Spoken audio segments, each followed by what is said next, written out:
Society کو doctors کی ضرورت ہے، قصائیوں کی تو ضرورت نہیں ہے، معذرت کے ساتھ، کیونکہ ڈاکٹرز معذرت کے ساتھ جس طرح سے جس سٹیج پہ ان کی فیسز چلی گئیں اور جس طرح کی ذہنیت کے ساتھ وہ پیشنٹ کو ڈیل کرتے ہیں، ابھی مجھے اس بات کی تکلیف ہوتی ہے کہ آج کا ڈاکٹر بیماری کا علاج کرنا چاہتا ہے، بیمار کا بھی، لیکن اسے صحت مند دیکھنا نہیں چاہتا، اس کی صحت کے لیے وہ کچھ بھی نہیں کرنا چاہتا، اگرچہ بیماری کا دور ہونا ایک لحاظ سے تو صحت کی علامت ہی ہے، صحت کی طرف جانا ہے، لیکن آپ دیکھیں کہ بیماری سے گزرتے ہوئے اسے روحانی سکون بھی چاہیے، اس کو کاؤنسلنگ بھی چاہیے، اس کو اس کی ڈائٹ بھی بہتر ہونی چاہیے، اس کا لائف سٹائل بھی بہتر ہونا چاہیے۔ ہمارا ڈاکٹر ڈسکس نہیں کرنا چاہتا، ہمارا ڈاکٹر جس وقت بات کرتا ہے پیشنٹ کے ساتھ تو اس کو تو یہ ہوتی ہے کہ پیچھے جو لائن لگی ہوئی اس کا کون دیکھے گا، اس لیے وہ ہر ایک کو یوں ہی فارغ کر دیتا ہے، یعنی کسی کو 1 منٹ، کسی کو آدھا منٹ، کسی کو 2 منٹ، 1.5 منٹ۔ تو آپ سوچئے کہ کیا ایسے فرد کا عمل عبادت بن جائے گا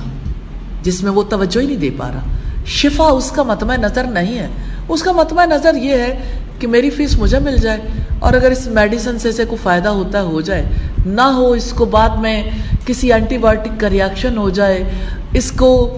یعنی اس میڈیسن کی وجہ سے اس کو کن یعنی سائیڈ ایفیکٹس کا سامنا کرنا پڑے، ڈاکٹرز نارملی اس کے ساتھ کنسرن نہیں ہوتے، وہ ان چیزوں کو نہیں دیکھتے۔ میرا بھائی ڈاکٹر ہے اور وہ USA میں ہوتا ہے، اور مجھے کہنے لگے کہ ہم ان سے ڈیٹیل پوچھ رہے تھے کہ آپ جب ایک پیشنٹ کو دیکھتے ہو تو آپ کتنا ٹائم لیتے ہو؟ تو انہوں نے کہا کہ مجھے جب پیشنٹ کو پہلی بار دیکھنا ہوتا ہے تو سم ٹائمز 1 hour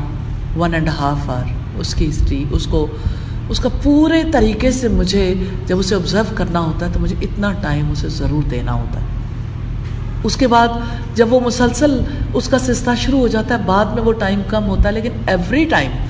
اتنا ٹائم مجھے اسے ضرور دینا ہوتا ہے، جس کی وجہ سے وہ اپنی ہیلتھ کے بارے میں کچھ کرنے کے قابل ہو جائے، میڈیسن بھی لے اور باقی بھی جو اس کو اپنی لائف کے لیے کرنا ہے وہ ضرور کر لے۔ میری چونکہ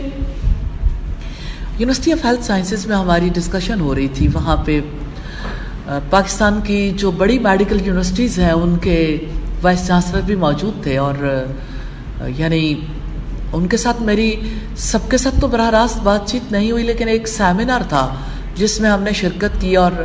جو ہے یونیورسٹی آف ہیلتھ سائنسز کے وائس چانسلر ہیں ان کے ساتھ بھی بات چیت ہوئی، تو وہ کہتے ہیں ہمارا سب سے بڑا ایشو یہ ہے، اس سیمینار میں جو بات ہو رہی تھی سب سے بڑا ایشو یہ ہے کہ ینگ ڈاکٹر جو ہے اس کے اندر اخلاقیات ختم ہو گئی، وہ پیشنٹ کو کسٹمر سمجھتا ہے، اس کو پیشنٹ نہیں سمجھتا،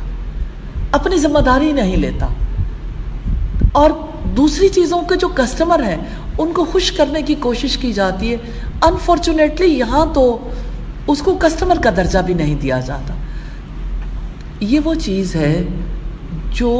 جس پر ہمارے لوگ کنڈیشنڈ ہو گئے۔ ایک فرد ہے جو انجینئرنگ کی ایجوکیشن اس لیے حاصل کرتا ہے میں زیادہ مال کماؤں، تو اس کا عمل عبادت کیسے بنے گا؟ ہمارے یہاں ساری ایجوکیشن حاصل کرنے کے پیچھے آبجیکٹو کیا ہے؟ انسانیت کی خدمت، فلاح انسانیت کی، مال کمانا، تو یہ عبادت نہیں ہے معذرت کے ساتھ۔ ہاں جس کی نیت ایسی ہو، انڈیویجولی کسی کی ماں نے اس کی تربیت کی ہو یا کسی کو اس پہ کسی اور جگہ سے اسے نصیحت ملی ہو تو ایسا ہو سکتا ہے، اوورآل تو ہمارا سلسلہ ایسا نہیں ہے۔